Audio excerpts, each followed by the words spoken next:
As কুকিংয়ে তোমাদের সবাইকে স্বাগত। আজ তোমাদেরকে বানিয়ে দেখাবো কাতলা মাছের এক নতুন রেসিপি।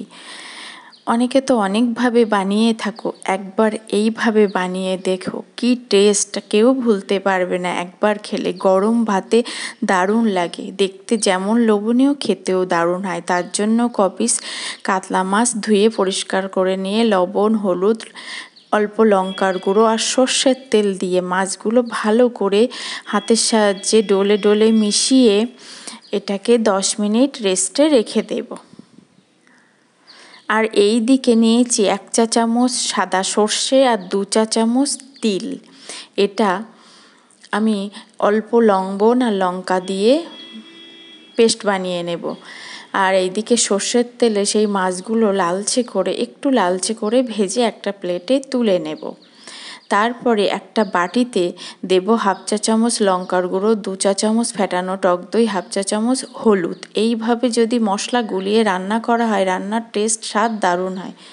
আর সেই সর্ষের তেলে অল্প কালো জিরে আর কাঁচা লঙ্কা আর একটা টমেটো কুচি করে দিলাম ফোড়ন দিয়ে, সেই মশলার পেস্টটাকে দিয়ে দিলাম, দিয়ে সুন্দর করে এই মশলার সাথে কষিয়ে নেব। এইভাবে মাছের যে কোনো রেসিপিতে যদি মশলা দেয়া হয় দারুণ টেস্ট হয়, কালারটাও দারুণ হয়। দেখো মশলা থেকে বেশ তেল ছেড়ে দিচ্ছে, ঠিক এমনভাবে কষিয়ে নেব। তোমরা চাইলে কটা চিনির দানাও এতে দিতে পারো টেস্টটাকে ব্যালেন্স করার জন্য। এইবার সেই বেটে রাখা তিল সর্ষে এটাকে একটু ছেঁকে নিয়েছি। ছেঁকে নিলে তিতো হবে না বা গ্যাস অম্বলও হবে না। নিয়ে সেই ছেঁকে নিয়ে জলটা দিয়ে দিলাম আর খোসাগুলো ফেলে দিলাম।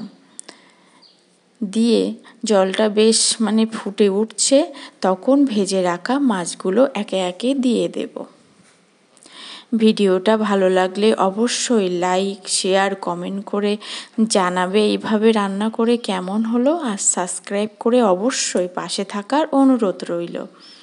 এবার মাছটাকে ভালো করে মিশিয়ে আমি 5 মিনিট ঢেকে রান্না করে নেব। দেখো ঢাকনা খুলে একটু লবণ ঝাল চেখে নেব।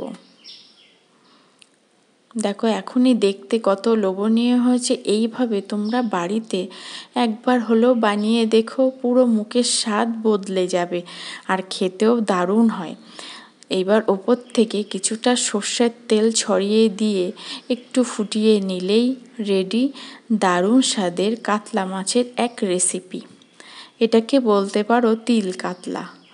এইভাবে তোমরা বাড়িতে একবার বানিয়ে দেখবে, দেখে রান্না করে কমেন্টে আমাকে জানাবে যে রান্নাটা কেমন হলো অবশ্যই।